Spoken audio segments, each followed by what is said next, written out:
olingi nini mobali? Nini esengeli tofuta po otika mboka na biso kimia, po otika kozangisaka biso mai ya komela, po otika kobotolaka biloko na biso mpe kobomaka biso. Ndenge nini oza koyimayima?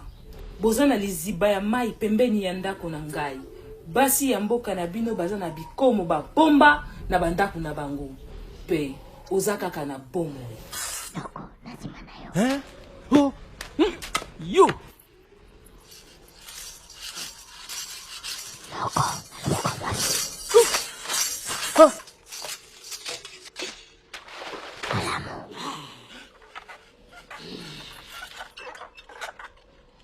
Oza na ekoti ya kisi.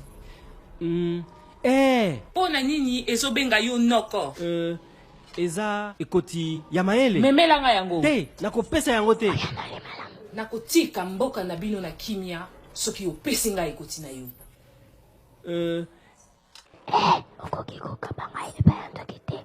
Kanisa, soki opesi nga ekoti na yo, yo nde okozala moto akomema kimia pe okozala elombe ya mboka na yo.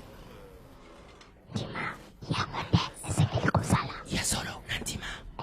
Kasi sala angele. Olobi nini? Nandimi ndenge olobi. Kaka soki ozongisi bakisi na yo wana nyonso.